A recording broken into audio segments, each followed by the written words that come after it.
अस्सलाम वालेकुम, मैं हूं हिना नियाजी और मेरे साथ हैं Chaudhary Irfan Zaheer. World cup game उठा दो में आपको खुशामदीद कहते हैं। आईसीसी क्रिकेट वर्ल्ड कप 2023 का 17वां मैच आज मेजबान भारत और बांग्लादेश के दरमियान खेला जाएगा और अब तक मेजबान टीम अपने तीनों मैचेस जीत चुकी है, जबकि अगर बंगाल टाइगर्स की बात की जाए तो 3 में से 2 मैचेस में उनको शिकस्त का सामना करना पड़ा और यकीनन बंगाल टाइगर्स जो हैं वो 16 साल पुरानी तारीख दोहराने के ख्वाहिशमंद होंगे। 2007 के वर्ल्ड कप के इब्तदाई राउंड में बांग्लादेश ने भारत को शिकस्त देकर इवेंट से बाहर कर दिया था।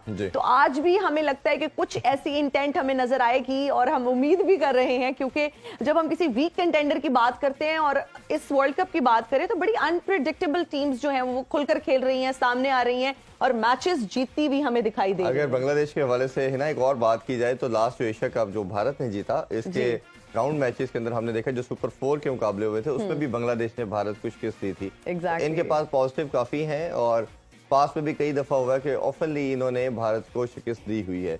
तो ये ओब्वियसली इनके लिए एक ऐसी चीज होगी जिसको वो माइंड में रखते हुए इस मैच में आएंगे और कोशिश करेंगे कि आज किसी तरह तारीख को दोहराया जाए, अच्छी तारीख को दोहराया जाए। लेकिन अगर इंडिया की भी परफॉर्मेंस की बात करें ना तो बड़ी कंसिस्टेंट इरफान साहब उनकी परफॉर्मेंस जा रही है। फिर जब इस तरह के कंटेंडर्स की हम बात करते हैं, बांग्लादेश तो थोड़ा मुश्किल होता है, जाहिर बात है, लेकिन जब आप बहुत सारी बार मैच जीत चुके हैं, नॉट एग्जैक्टली एक बार, बहुत सारी बात उनको डिफीट दे चुके हैं और आपके माइंड में वही इंटेंट हो, उसी इंटेंट के साथ आप गेम अवेयरनेस को जहन में रखते हुए अगर अच्छी स्ट्रैटेजी के साथ खेलें तो you can win as well. जी बिल्कुल। और कल विराट कोहली की भी हमने एक स्टेटमेंट देखी, उन्होंने कहा कि ये जो अपसेट हो रहे हैं उसकी रीजन ये है कि आप बिल्कुल ही ऐसी जो सेकंड टीयर की टीम है उनको साइडलाइन कर रहे हैं और आप सारा फोकस ए टीयर की टीम के ऊपर कर रहे हैं। जी इनको तो हराना नामुमकिन है, ये हो नहीं सकता। तो कहते हैं, उनका कहना ये था कि जब आप इस स्टेट ऑफ माइंड के साथ बात करेंगे और लड़के फिर रिलैक्स हो जाते हैं कि इनका तो हमारा मुकाबला ही नहीं है, तो उसके बाद ओबियसली वो ऐसी गेम खेलते हैं कि वो आपको फिर ओबियसली सरप्राइज करते हैं और विक्ट्री हासिल करते हैं। ना मेरा ख्याल अपने पैनलिस्ट की तरफ ही बढ़ते हैं और हम सब जानते हैं कि ये हमारी अल्हम्दुलिल्लाह वर्ल्ड कप की सबसे बड़ी ट्रांसमिशन है, क्योंकि उसकी सबसे खास वजह है कि 92 के लेजेंड्स हमारे साथ हैं। हमें इंडिया से ज्वाइन कर रहे हैं one and only Rameez Hasan Raja. अस्सलाम वालेकुम रमीज भाई। जी वालेकुम सलाम। जी बहुत शुक्रिया रमीज भाई। और साथ दे रहे हैं 92 के और legend one and only Aqib Javed. अस्सलाम वालेकुम जी। अस्सलाम वालेकुम, कैसे हैं? वालेकुम अस्सलाम जी। नींद पूरी हो गई है? हमारा हक बनता है, आप हमारे गेस्ट हैं, तो सबसे पहला सवाल तो हम आपसे आधे घंटे से फर्क पड़ता है।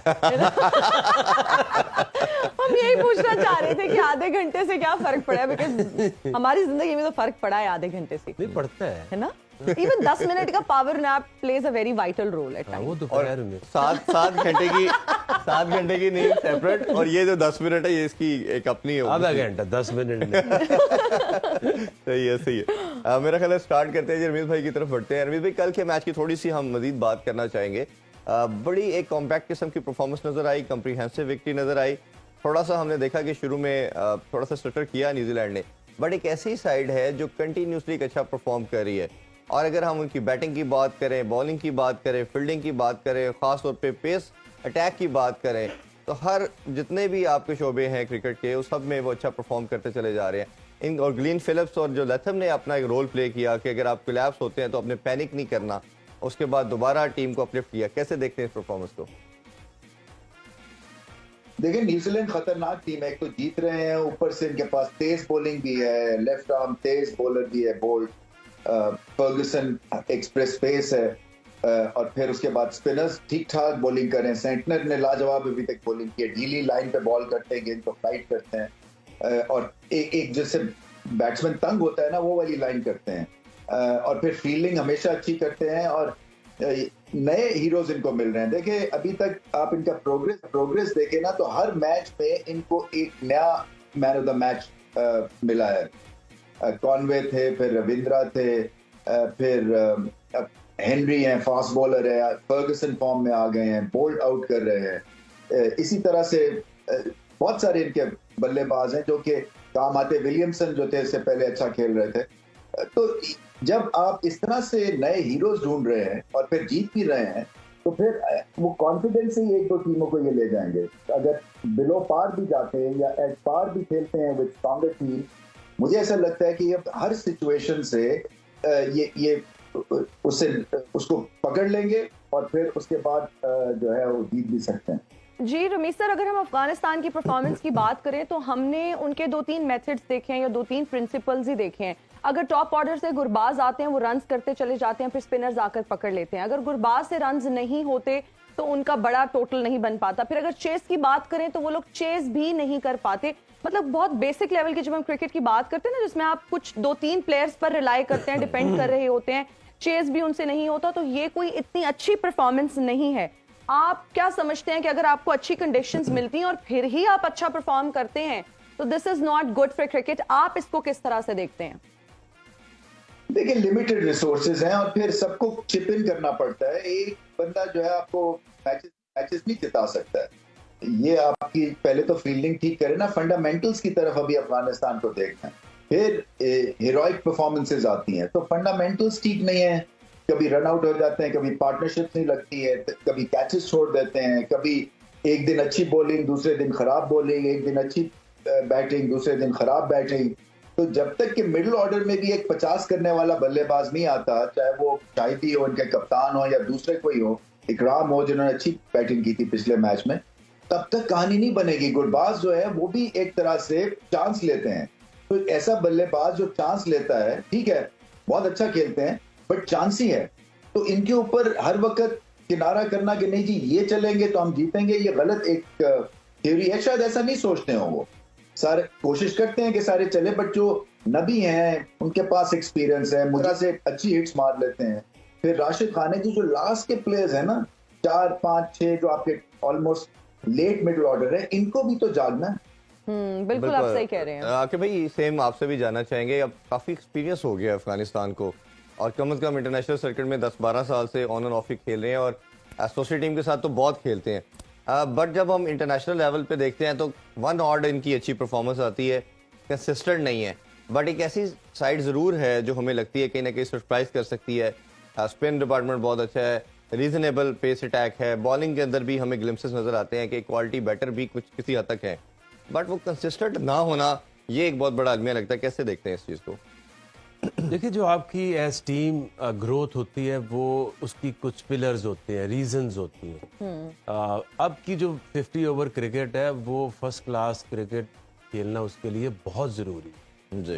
अगर आप देखें तो कुछ टीमें ऐसी हैं, वेस्ट इंडीज़ की, अभी भी आप लीग्स में देखें, दुनिया में देखें तो अभी भी उनके इंडिविजुअल नाम काफ़ी हैं जी। लेकिन वो क्या करते हैं, वो खेलती नहीं है अब, ना फर्स्ट क्लास खेलते हैं, ना डोमेस्टिक के टूर्नामेंट खेलते हैं। तो आहिस्ता आहिस्ता जो आपका age specially as batter, even bowlers भी 4 ओवर करना और 10 ओवर के 3 स्पेल करना is entirely different challenge. T20 में तो आप एट टाइम्स आपके पास थोड़ी स्किल हो, वैरायटी हो, लोग हिट मारने जाते हैं, आउट हो जाते हैं जी। जो डिसिप्लिन आपको लाना पड़ता है 50 ओवर में, उसके लिए आपको प्रैक्टिस चाहिए। आपके पास आप 10 ओवर आपने मैच में करने हैं तो आप यूज टू हो 4 डे क्रिकेट फर्स्ट क्लास में 20-20, 25-25 ओवर करने के, तो फिर आपके 10 ओवर होते हैं। बिल्कुल। और अफगानिस्तान का भी देखें तो इनके जो प्लेयर्स हैं, इनके नाम हैं, अच्छे नाम हैं, 3 स्पिनर हैं, पूरी दुनिया में खेलते हैं। नबी है, राशिद है, दूसरा जो नबीर मुजीब है, इसके अलावा नवीन भी उनके स्टैब्लिश हो चुके हैं। गुरबाज है जो एक बैटर है जो दुनिया में रिकग्नाइज्ड है। तो उसका मतलब ये है कि बाकी जो इनके जो सिस्टम में उतनी कंपेटिटिव डोमेस्टिक क्रिकेट नहीं है जो कि एक 50 ओवर या टेस्ट मैचेस के जो बैट्समैन है वो निकाल सके। आखिर भाई डोमेस्टिक इनकी होती है, बट जितने ये लड़के 7-8 बताएं ये तो अपनी कंट्री में होते ही नहीं, ये तो साल ओवर ये तो खेलते ही नहीं, लीग खेलते रहते ये हैं। तो अफगानिस्तान भी नहीं जाते जी, तो लीग खेलते हैं, यूई में रहते हैं। यूई में रहते हैं, सारी लीग्स खेलते हैं और इनके लिए नेशनल टीम भी ऐसे जैसे one of league yes cricket के मैचेस। तो टीमें इस तरह नहीं बनती, इसी तरह स्ट्रगल करेंगे ये। बाकी भी किया, ये सेम पैटर्न वेस्ट इंडीज का था जो कि अब वर्ल्ड कप से वैसे ही बाहर हो चुके हैं। तो ये रीजंस है। अब किसी को आप क्या क्रिटिसाइज करेंगे कि आप ऐसे क्यों नहीं है, क्योंकि आपकी जो रूटीन्स हैं लाइफ की आप वैसे ही बनोगे, जो प्रैक्टिस करोगे वही वैसे ही आप बनोगे। ऐसा ही है। तो ये ऐसे ही इतने ही है, ये जिस दिन 4 इम्पैक्ट प्लेयर्स है चारों चल जाएंगे। गुरबाज ऊपर से 100 कर दे और नीचे से ये जो Rashid can bat, Nabi can bat, Mujib भी हिट मार लेता है। ये चारों अपनी पीक परफॉर्मेंस देंगे एक मैच में जी तो उस मैच में ये बड़ी टीम को चैलेंज कर देंगे। और अब ये कितनी दफा होगा कि ये चारों एक मैच में इकट्ठे चले। सही तो इनका Absolutely. इनकी असल में स्ट्रेटजी बनती ही है, लॉजिक भी यही बनती है। जी और किसी में वो उस तरह की नहीं है स्किल कि वो मैच के ऊपर इफेक्ट डाल सके। वो इंडिविजुअल कभी इकराम कर देगा 50, कभी शाहिदी कर देगा, कभी बीच में कोई एक प्लेयर आएगा हशमतुल्लाह है। हशमतुल्लाह, लेकिन उस तरह का इम्पैक्ट ये सिर्फ 4 ही डाल सकते 4 ही डाल सकते हैं। अली खेल ने अच्छा, बड़ी जब अच्छी वैसे बैटिंग की थी, उसने भी मिडिल ऑर्डर को स्टेबिलिटी प्रोवाइड की थी। जी जी आकिब सर, जब हम बांग्लादेश की परफॉर्मेंस की बात करते हैं और हिस्ट्री की बात करते हैं तो उन्होंने गुज़िश्ता एशिया कप में भारत को शिकस्त दी, फिर वर्ल्ड कप में भी उनको हरा चुके हैं। आप क्या समझते हैं, क्या उनको ऐसा करना होगा एक्स्ट्रॉर्डिनरी, या क्या वो आउट ऑफ द बॉक्स करेंगे जिसकी वजह से भारत को शिकस्त देने में कामयाब हो जाएंगे? बिकॉज भारत की अगर हम परफॉर्मेंस की बात करें, बड़े हमें कंसिस्टेंट नजर आ रहे हैं। देखिए, बांग्लादेश ने भारत में कभी उनको नहीं हराया और खेल भी पता नहीं कितने 15-16 साल के जी, बाद जी। कोई उनका ओडीआई मैच हो रहा है। जी ये कभी जीतते हैं तो बांग्लादेश में जीतते हैं और अपनी पिचेस बना के, जी या जीते थे 2007 सात में, बिल्कुल। और वो वेस्ट इंडीज है, वेस्ट इंडीज में इतनी खराब पिचेस होती हैं कि वो एट टाइम्स मैच भी बंद हुए हुए हैं वहाँ। मतलब हम ना ही समझें। हाँ, ये अक्लमंदी है। ऐसा क्योंकि देखिए ये मैच हो रहा है पुणे में। जी पुणे की पिच जो है फुल ऑफ रन्स, तो जब रन्स बनने हैं तो पिच मतलब कि अच्छी स्क्वायर भी है, छोटे हैं। हाँ जी उसमें ऐसा कुछ नहीं होगा कि कोई बॉल रुक के आना शुरू हो जाए, नीचे रहना शुरू हो जाए, वेरिएबल बाउंस आ जाए या कुछ ऐसा हो जाए। और इंडिया में हराना आसान नहीं है, क्योंकि वो जितनी भी मुश्किल पिच होगी वो उसके यूज टू है। यस तो ये तो आसान पिच है और उनके पास ऐसा कुछ नहीं है। इवन के इंडिया को अगर एट टाइम्स 4 पिलर्स अगर चल जाएं तो बांग्लादेश से अफगानियों के ज्यादा चांसेस है कि जी, उनको जी। वो किसी मुश्किल में डाल दें। बिल्कुल बिल्कुल। ऐसे। बांग्लादेश एक बेसिक सी टीम है, उनके 3 सीमर्स हैं जो कि बेसिक सीमर्स हैं। मुस्तफीज ने जिस तरह शुरू किया था ना अपना करियर, वो वैसे अब नहीं रहे। और इवन शरफुल उनसे बेहतर बॉलिंग कर शरफुल रहे हैं। बेहतर कर रहे हैं, तस्कीन बेहतर कर तस्कीन है। तो ये डिसेंट बॉलर्स हैं, ये ऐसे नहीं है कि रन थ्रू कर दें, बैटिंग को उड़ा के रख दें। इसमें भी थोड़ी सी और बात करते हैं। रमीज भाई से एक ही चीज हम मैच के हवाले से जानना चाहेंगे, कल के मैच के हवाले से। रमीज भाई, हम केन विलियमसन के हवाले से आपसे ये जरूर जानना चाहेंगे कि एक ऐसा प्लेयर जो ऑलमोस्ट 2015 से इनकी टीम को लीड कर रहा है और कंटिन्यूसली एक अच्छा परफॉर्म कर रहा है। स्पिन के ऊपर बात की जाए तो दुनिया में सबसे बेस्ट स्पिन को खेलते हैं, एक कॉम्पैक्ट प्लेयर भी है, टेक्निकल बड़े साउंड है और कैप्टन ओबियसली है ही है। तो इस जैसे प्लेयर का टीम में ना होना और डिस्पाइट ऑफ इट उनकी जो इंक्लूजन भी नहीं है टीम में, उसके बावजूद टीम इतना अच्छा परफॉर्म कर रही है और अब बिल्कुल फील नहीं होता कि इतना बड़ा पिलर मेन प्लेयर टीम का नहीं खेल रहा। और अगर इसके बरक्स हम अपनी टीम को देखें या किसी और टीम को देखें तो एक आधा प्लेयर जब जाता है तो पूरा ही उनका जो मैकेनिज्म है वो डिस्टर्ब हो जाता है और एकदम किसी शक्ल में चले जाते हैं। ये क्या देखते हैं, क्या रीजन है, इतनी ज्यादा बेसिक क्रिकेट को फॉलो कर रहे हैं या कोई एक्स्ट्राऑर्डिनरी चीज कर रहे हैं न्यूजीलैंड वाले?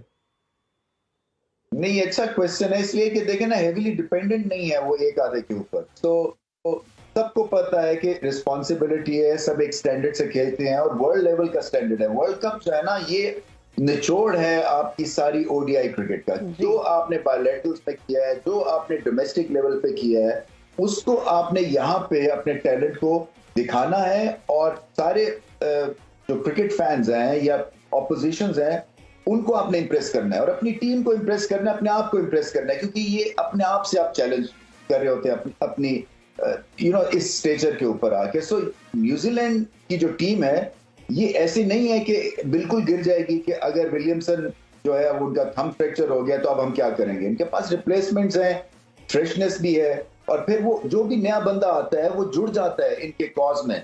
ऐसा नहीं है कि वो उसको कोई 2 मैच लगेंगे वार्म अप होने के लिए, वो सीधा पकड़ता है पल्स, वो सीधा पकड़ता है कि किस तरह से मेरा रोल क्या डिफाइंड है और मुझे क्या करना है, और फिर उसमें ये जंग लगा हो, कोई रस्टीनेस भी नहीं दिखती है। तो जो बेंच स्ट्रेंथ भी है वो भी तैयार होती है लड़ने के लिए, जैसे कि मौका मांग रहे होते हैं। सो इसलिए न्यूजीलैंड की टीम एकदम से बड़ी टीम बन के इस वर्ल्ड कप में आई।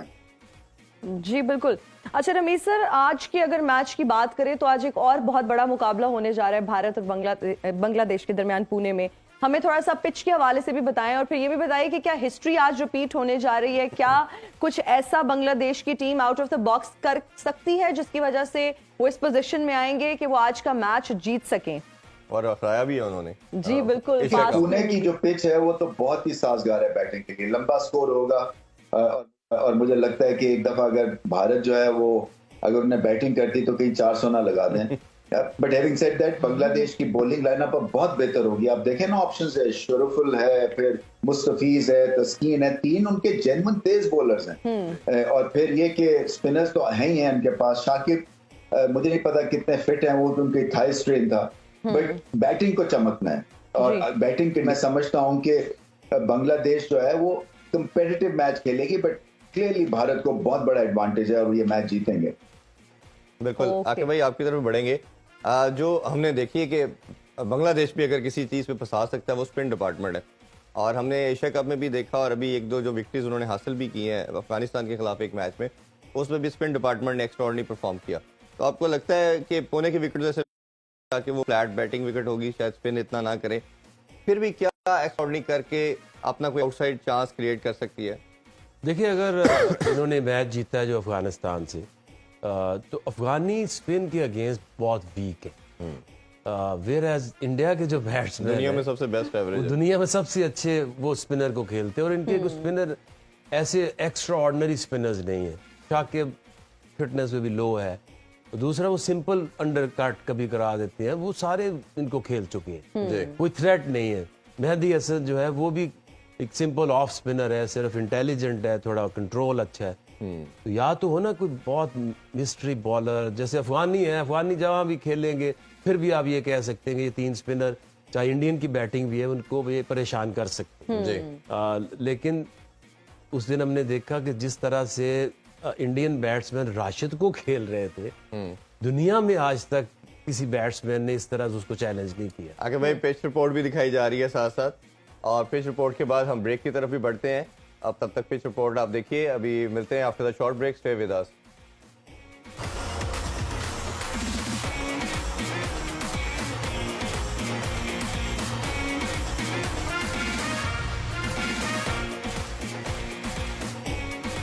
And we are right back after the break. You are watching World Cup game उठा दो। ये वर्ल्ड कप क्रिकेट गेम उठा दो, वर्ल्ड कप मस्तियां, भाई बहुत सारी कंफ्यूजन है। मेरी जिंदगी में बहुत सारा कंफ्यूजन है टाइटल्स को लेके। एनीवेज, हम बात कर रहे थे टॉस की। टॉस बांग्लादेश ने जीती and they decided to bat first. और इंडियन कैप्टन की जब बात करें तो यही चाह रहे थे कि वो लोग बॉलिंग ही करें।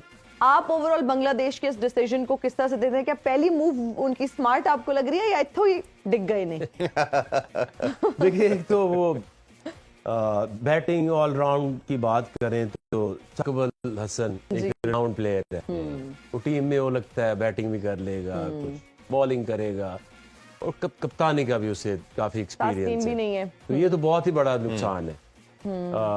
अब जो उनके पास चांस क्या बचा है कि उनके पास ऐसी बॉलिंग नहीं है। साकिब भी चले गए जी, और नासूम अहमद साहब आए हैं, हाँ जी, तो वो लेफ्ट आर्म स्पिन ही करते हैं, कोई इतना बड़ा बॉलर तो नहीं है, ना कोई एक्सपीरियंस है, ना कोई इम्पैक्ट ही होगा।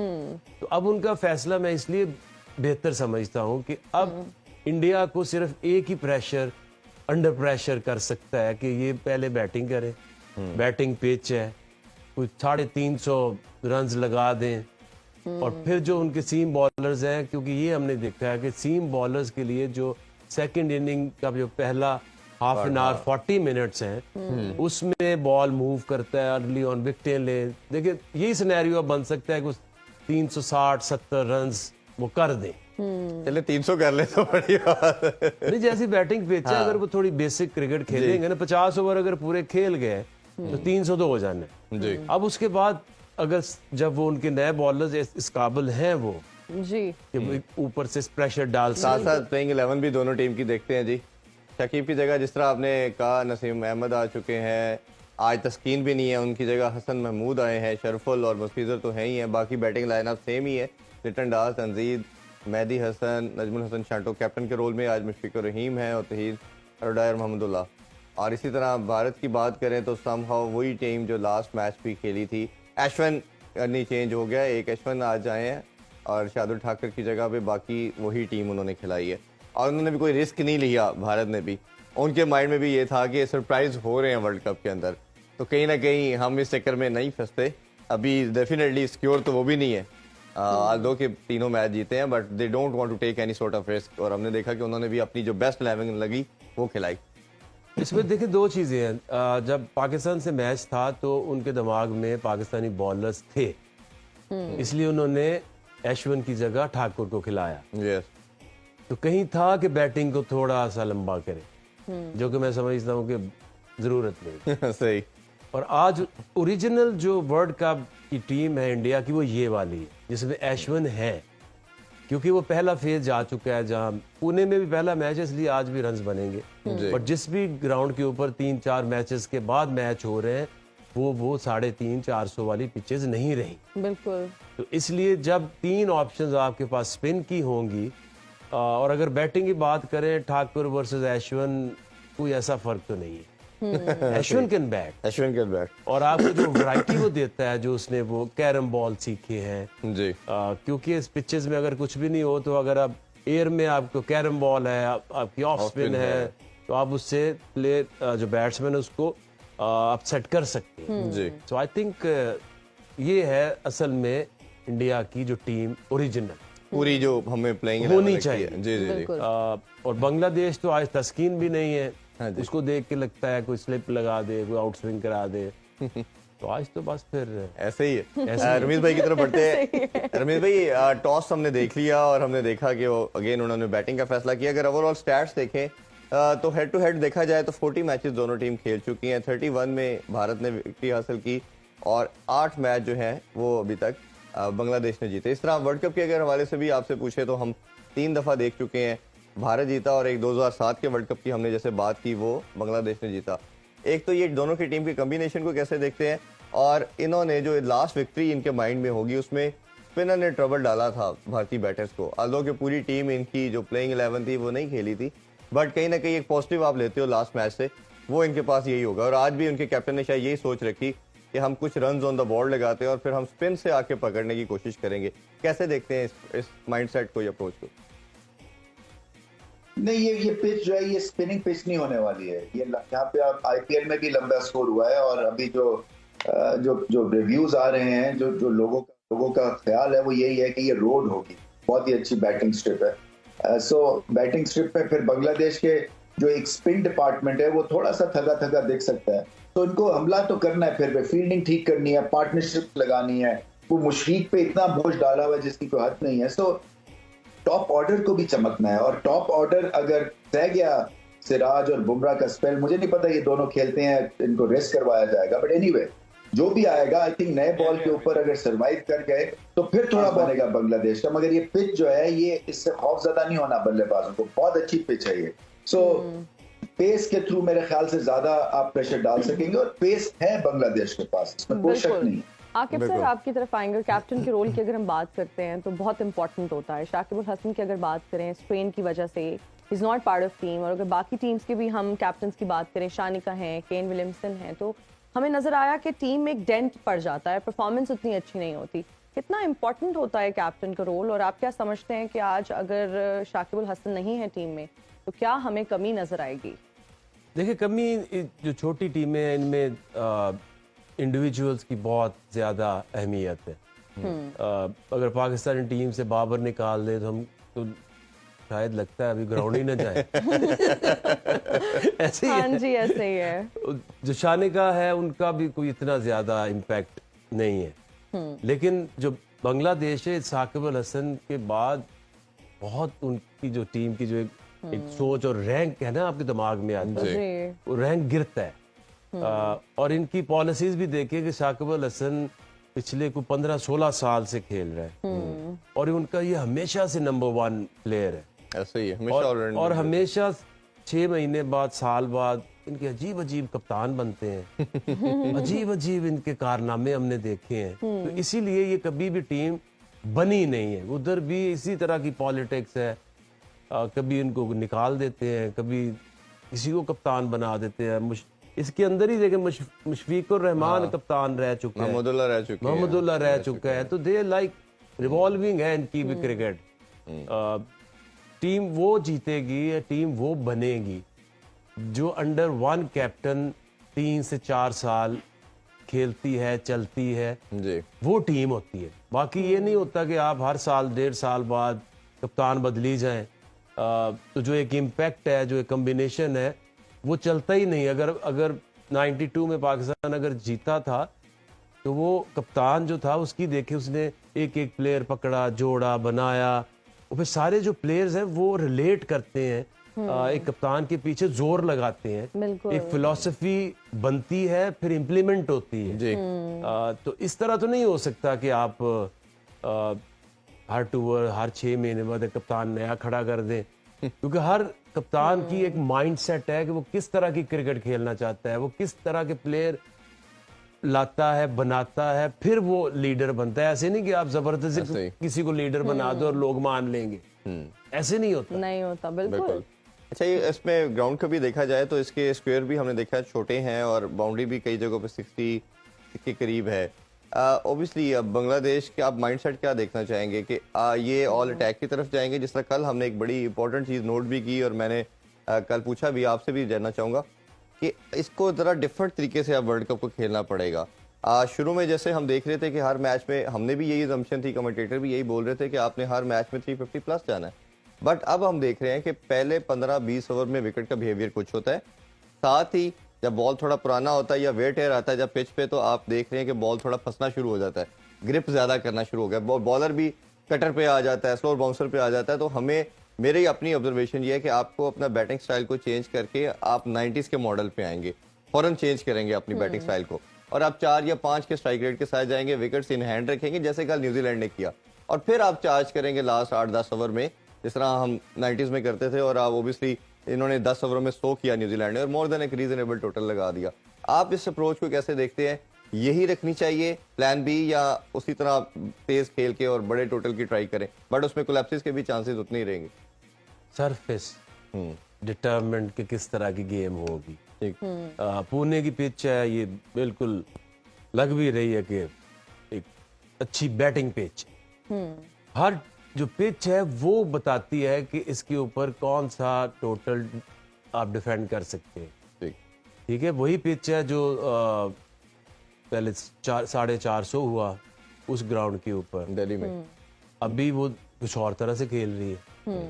तो ये आज उन्होंने जब पिच देखनी है तो फिर जब 1-2 ओवर होंगे फिर पता चलेगा कि वो इसके ऊपर 350 की तरफ जाना है कि इसके ऊपर 250 की तरफ जाना है। तो ये पिच तो ये वही है, अगर 350 नहीं आप करते तो बांग्लादेश का कोई चांस नहीं है। ऊपर से अगर आप जो दायरा है 10 ओवर्स का उसका फायदा नहीं उठाएंगे तो फिर वो दायरा लगाने का फायदा क्या है? फायदा क्या कि है? आपने 30 यार्ड से हिट मारनी है और वो आपका चौका है। बिल्कुल। और अगर आप वहां सिंगल्स लेने की कोशिश करेंगे तो सारे फील्डर्स तो आपके ऊपर होते हैं, तो फिर आपको सिंगल्स मिलेंगे नहीं ऊपर। इसीलिए ऐसे ओपनर्स होने चाहिए जिनमें कैपेसिटी हो, बिल्कुल, कि 30 यार्ड के ऊपर से वो चौके या छक्के मार सके। अच्छा, हमारे साथ एक कॉलर भी हैं, अली हाशमी लैया से। जी अस्सलाम वालेकुम अली हाशमी, कैसे हैं आप और क्या पूछना चाहेंगे सर से? जी वालेकुम अस्सलाम। सबसे पहले तो बेहद शुक्रिया जी कि आपने लाइन पे लिया। और आकिब भाई अस्सलाम वालेकुम। वालेकुम अस्सलाम। सर मैं ये पूछना चाह रहा हूँ कि पाकिस्तान क्रिकेट टीम जो खेल रही है ये वर्ल्ड कप 2 मैचेस जीत चुकी है और एक इंडिया से हस्बे साबिक हार चुकी है। तो सर आपने भी वर्ल्ड खेला है, तो वर्ल्ड कप के अंदर मुझे बताइए कि टीम की जो स्ट्रेटजी है वो क्या होनी चाहिए, और कल जो ऑस्ट्रेलिया के साथ मैच है हमारा उस पॉइंट ऑफ व्यू से मुझे बताइए कि पाकिस्तान को क्या एग्रेसिव मूड अपनाना चाहिए या डिफेंसिव मोड में रहना चाहिए सर?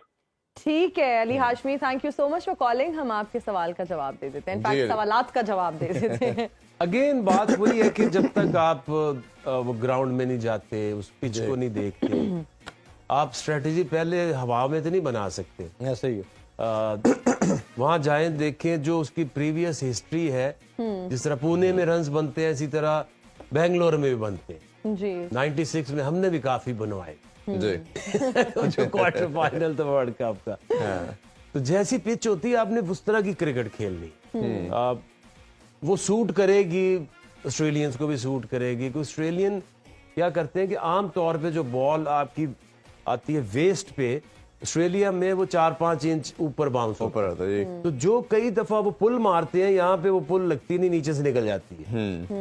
तो वो जो बेंगलोर की पिच है वो उसमें थोड़ा सा एक स्टडी बाउंस भी है, तो वहां पे वो खतरनाक हो सकती है। पाकिस्तान के लिए अच्छी चीज ये है कि कुछ टीमें कुछ प्लेयर्स को शूट करती हैं, जैसे बाबर हमेशा come good against Australia, yes उनको वो शूट करती है। बाबर अगर रन्स करता है तो उसका मतलब है कि पाकिस्तान 300 प्लस रन्स कर सकता है। पाकिस्तान को शूट ये करता है कि बैट फर्स्ट, अगर जीते टॉस और डिफेंड द टोटल। शाम को जो शाहीन कराने की कोशिश करता है वो दोपहर को नहीं हो सकता। बिल्कुल ऐसे ही है। ठीक है ना, आगे से अंदर लाते हैं, स्विंग करते हैं। बैट फर्स्ट 300 प्लस और शाहीन ऊपर से आउट करे, बीच में आप एक और कॉलर भी मेरा ख्याल आ चुके हैं, मोहम्मद फराज साहब हैं साहिवाल से। जी फराज साहब, अस्सलाम वालेकुम। जी वालेकुम अस्सलाम। जी पूछिए, आकिब साहब से क्या जानना चाहेंगे सर? जी मैं आकिब भाई से ये क्वेश्चन है मेरा कि आकिब भाई, जैसा कि आपने देखा, आपने शाहीन के साथ बहुत काम भी किया है लाहौर कलंदर्स के थ्रू, तो शाहीन अफरीदी की जो ये 7-8 किलोमीटर जो हमने रिड्यूस होते देखी है पेस, इसकी क्या मेन, आपको क्या लग रही है, क्यों पाकिस्तान वरी कर रहा है, ऊपर से विकेट्स नहीं मिल रहे, और साथ हारिस राउफ इस विकेट पे, इन विकेट स्पिन पिच पे किस लेंथ पे बॉल करनी है जो वो मिस कर रहे हैं, हार्ड लेंथ बार बार करके उनको उस पे शॉट्स आ रही हैं। जी आकिब बहुत ही भाई, जबरदस्त और टेक्निकल किस्म का सवाल था। Thank आपके you so दोनों much. पेस अटैक के बारे से क्वेश्चन जी देखिए, हमने इंडिया के जो मैच को ना अभी तक सर में सवार रखा हो, वो मैच हुआ ही नहीं। अगर आप एक इन बैटिंग पिचेस पे इंडिया में मैच खेल रहे, 191 रन बनाते हैं, तो जो ऑपोजिशन है वो क्या करेगी आपके साथ? वो आपको आके मारेगी। जी। तो जब आपको ऑपोजिशन ने करना हो 320-330 रन होते, तो क्या बैट्समैन इस तरह से बिहेव करते? ऐसे ही उनको पता है ये टोटल है ही नहीं, आज तो जरा इनको फैंटी लगाओ। तो शाहीन की जो बात कर रहे हैं, पेस जो है वो थोड़ी सी नीचे कम हो आई गया है, है, 7-8 नॉच कम हो गई। उसकी 2 रीजंस हैं। एक, जब भी आपको इंजरी होती है, स्पेशली जो नी की इंजरी है, तो ये थोड़ा आपको टाइम लगता है, क्योंकि आप थोड़े से कॉन्शियस होते हैं। पेस आती किधर से? पेस 80% पेस आपकी ग्राउंड फोर्स है, 20% इट्स योर फोर्स। ये ऐसे ही है कि जैसे आप हवा में दोनों पाँव ऊपर रख के थ्रो करने की कोशिश करें तो वो 10 मीटर भी नहीं जाएगी। ऐसे ही। और अगर दोनों पाँव नीचे रख के आप किसी थ्रो मारो या बॉल से, या हमें किसी को वटा ही मारो, ग्राउंड की फोर्स मिलेगी तो उससे फोर्स आएगी। हाँ। तो टेक्निकली जब आपकी नी इंजरी हुई है तो आप क्या करते हो? अब थोड़ा सा अवॉइड करते हो प्लांट करके उसके ऊपर, अपने पैर के ऊपर वजन डालने से, तो उसी से वो 6-7 किलोमीटर वो उस वहां से काम हो जाएगा। बिल्कुल। अब ये ग्रेजुअली थोड़ा टाइम लगेगा कि जब वो उनके बैक ऑफ द माइंड वो एक जो डर है वो निकल जाएगा। दूसरी एक और वजह है, और ये इस टीम की जो डेवलपमेंट में भी उसका आता है प्रेशर, और बॉलर्स को भी अगर आप थके थके लगते हैं तो जो ये 2.5 महीने इन्होंने श्रीलंका में ही गुजार दी, लीग्स भी उन्होंने वहां पे खेल ली, फिर सीरीज भी वहां पे चली गई। दुनिया में सबसे ज्यादा फास्ट बॉलर के लिए अगर मौत है तो श्रीलंका है, क्योंकि वो इतना ज्यादा ह्यूमिड है कि आपकी एनर्जी लेवल वो 0 पे चली जाती है और आपकी बॉडी फटीग में चली जाती है। तो अब आगे चल के करना ये चाहिए था कि इस वर्ल्ड कप के हवाले से, जैसे आप एशिया कप है, अगर आप हार गए हैं, अगर आप 4th पोजीशन का मैच खेल रहे हैं, तो उसको छोड़ दो। ऐसे प्लेयर्स को, जैसे हारिस है या आपका शाहीन है, इनको प्रिजर्व करो। ये ऐसे मिलते मिलते कोई नहीं है, बिल्कुल। जिनको मिले हुए हैं उनको पूछें, जिस तरह से उन्होंने इंग्लैंड ने क्या किया ब्रॉड की, एंडरसन की, या जैसे वो ऑस्ट्रेलियन है स्टार्क है, उनको प्रिजर्व रखते हैं। वो हारिस के बारे से भी पूछा था उन्होंने दूसरा, कि उसकी लेंथ। देखिए, हारिस को जब तक आप एक सिचुएशन नहीं दोगे, हार्ड लेंथ का मतलब क्या होता है कि आपके पास टाइम है, आपके पास स्कोर है, आप वहां बॉल करेंगे, प्रेशर क्रिएट करेंगे, उसमें फिर बाउंसर करेंगे या यॉर्कर करेंगे। उसकी लेंथ बनती ये है कि वो आए, हार्ड लेंथ पे बॉल करे, बीच में अपने स्लोअर वन और यॉर्कर जो है वो करे, और वो कर रहा है।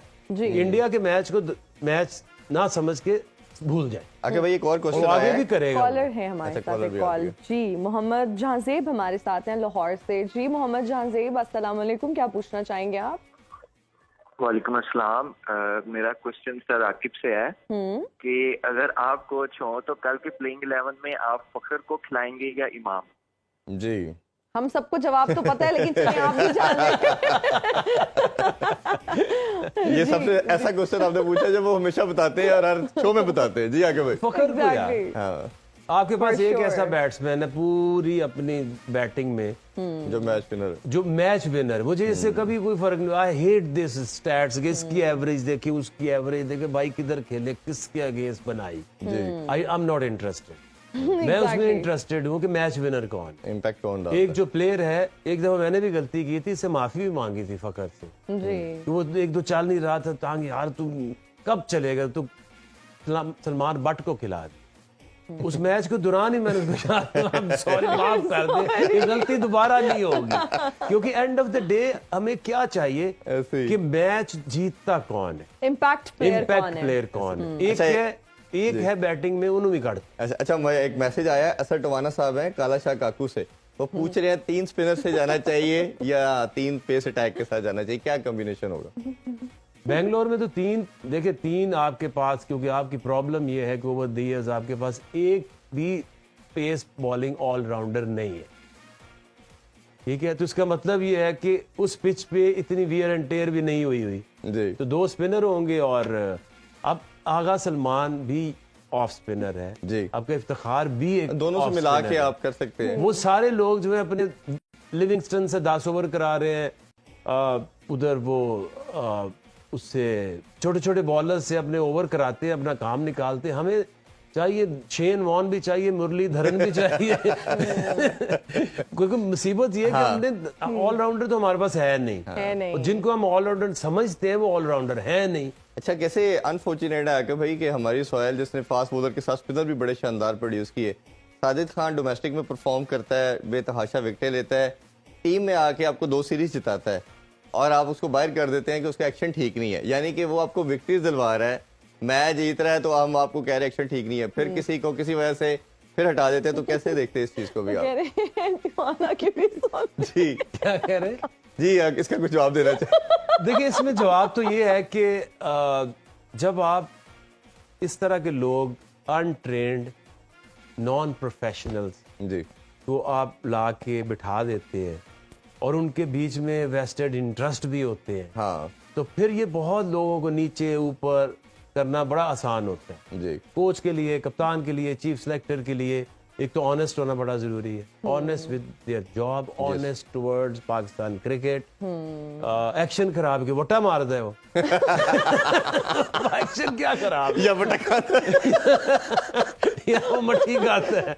मेरा ख्याल है विकेटें ले। बटे में हम बात करते रहेंगे, अभी इजाजत चाहते हैं जी। इंशाल्लाह मिड ब्रेक में आपसे मुलाकात होगी। अपना बहुत ख्याल रखें। अल्लाह हाफिज। पाकिस्तान जिंदाबाद। जिंदाबाद।